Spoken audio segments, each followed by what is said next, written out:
the first part of this is not bold enough, even though I thought it was at the time. The second part, I think, is Devin Booker is going to average over 7 assists per game and finish in the top 5 of MVP voting, and it's not going to be 4th or 5th. Ooh. Well, he's not going to play. We're recording this on a Thursday. He's not playing on Thursday. That's a whole nother issue for Phoenix. When he went, I'm sure you saw him when he went to the floor early in the game. I was like, oh no, like he is the guy they can't afford to lose. I know we haven't seen Beal out there yet. That could infringe upon some of his touches. We know what he is as a scorer. There are two things that I still think, and one of them is egregious. It's the passing. That comes back to the assist. This is someone who has incrementally increased the complexity of his passes every single year, just about. Yeah. And 7 assists, when you look back, I think his career high right now it's like 6, right? It was the season before CP3. Yeah, and they all came. His best assist years came before, obviously, Chris Paul showed up, and then he's dropped off like 1 or 2 per game. He was over 6 for sure, I think. Yeah, he was at 6.8 and 6.5 in the 2 seasons leading up to CP3's arrival. So in retrospect, but I mean, he's with Durant and Beal. It was semi-bold when I made the prediction. The passing is just like he is passing guys open. The things that he is seeing when he is like the biggest thing that I think with him is the live dribble playmaking that doesn't include, as JJ Redick was calling it with, was it Luka? All of a sudden it was decel. Not deceleration. They were abbreviating decel.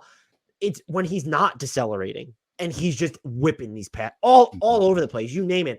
The lobs, he could throw bounce passes, the cross court stuff in the lobs, like the placement on those things stand out the most. The other thing here, the defense is just, it's not every possession. It's not Kawhi-esque ever. Devin Booker, and is this the bold take, is an above average defender at this point. And I'm talking in terms of if you want to have that guy, I'm not just talking closing units, like in the playoffs, like that is someone. Do you want him checking the best player on the other team? No. Can he do it for spurts? I think he's there. And it feels, I don't know if it's more consistent or it's more visible to where like the effort or just like the possessions in which he's going to lock in, or he's going to make this wild read where he's away from the ball and he's just snatching it like out of the passing lane coming from nowhere. This is, I can't call him a top 5 player because then you get into the realm of, I don't want to be the podcast that says, oh, so-and-so is a top 10 player when we don't do player rankings on the podcast specifically. But when we're looking at MVP voting, here are the players that I'm prepared to say are going to finish ahead of him in MVP voting. Jokic. We're done. That's right. Yeah.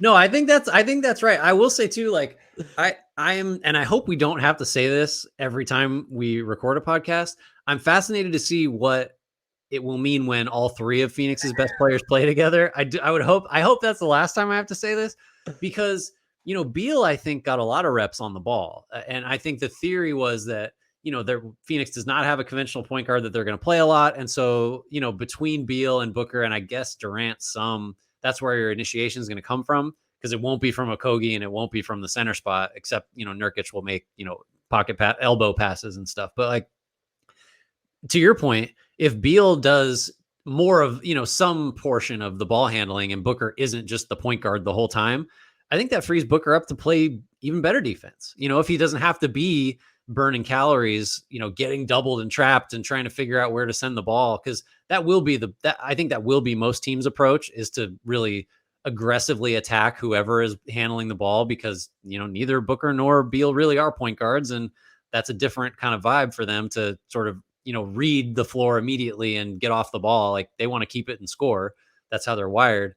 But if Booker and Beal can split those duties, then I think you might get the best out of Booker, like across the board, right? Like, because he is going to have to guard somebody. Okogie looked awesome against in the first game, and he'll guard whoever's the most threatening matchup. But like after that, I think you do just put Booker on the other good wing, and or put him on the point guard, maybe, if you don't want Beal to have to shoulder that. And I think, especially if they didn't get to Keita Bates-Diop didn't play. I don't know if he said that. Sorry if he did. And then no. They didn't get to Nas Little until the third quarter either. And so it's just like, all right, well, run out of realistic options. Right. Do everything. I guess the takeaway for me is like, how good is Booker going to look when he's not asked to do so much? I just think To your point, yeah, Jokic is the only guy where you're like, well, I can't put anyone above him in the MVP race for sure. Like you put Booker in the fighting chance with the Giannis and Embiid and whoever, Tatum, whatever else you want to do there. Do we want to move into stat padding before we go to the East so that I can split the podcast up appropriately? Sure. Let's see. All right. Oh wait, hit us with the transition. Oh man, I can't believe that. I cannot believe that. It's your favorite part. We have to do it. I keep meaning to cut it differently, but it's time. Okay, now it's officially stat padding time because that we're there. All right. I have been excited to hit you with this one for a long time, ever since Rubik's Gal on Discord messaged me a series of clues, each more devilish than the previous one, for you specifically. And I will not say why until you have or have not guessed this person. Frank Ntilikina. Wrong. You're 0 for 1. All right. Everybody knows how this works. You get some clues and you just have to guess who the clues refer to. I will go verbatim because I think I respect the effort put forth here by Rubik's Gal on Discord. Clue number 1. Unable to declare for the draft after high school because of changed age restrictions, I became a trendsetter by playing pro ball in Europe before I got drafted as a lottery pick. Not giving you any years or anything there. Well, fuck. Okay. Next so one. much for not cursing. Cursing's encouraged on stat padding because it's going to be frustrating. All right. Number 2, my potent point totaling can sometimes be a thing of beauty, but mostly my offensive accolades are laced with a heaping dose of inefficiency. In the 2012-13 season, I became only the 4th player in NBA history to average at least 17 points per game through the first 4 seasons of my career with a field goal clip below 40%. No, you gotta keep going. I got nothing. Okay. I wonder if any of the phrasing here sounds familiar to you. That's all I'll say so far. On the other hand, in 2012-13, I also became only the 7th player all time to average 17 points, 5.5 assists, 1.5 steals, and knock down 80+% of my free throws through the first 4 seasons of my career. What the fuck is this? That same season, I was one of 2 players that averaged 17 points, 6 assists, 1.5 steals, shooting better than 37% from deep and 80% from the charity stripe. The other guy was Steph Curry. Did you say the year on this one? We're in the 12-13 era, in that pocket, basically. So about 10 years ago. You were working for Bleacher Report and writing things about 10 years ago. So if any of this, people that I don't want them to go find it. If any of this phrasing sounds familiar to you, it's because I'll just tell you now, because this is the most fun part of it. This is pulled from an article you wrote. No, it's not. Yeah. All right. Last clue. This might help. I have a single 50-point game, and that happened in my 7th game of my rookie season.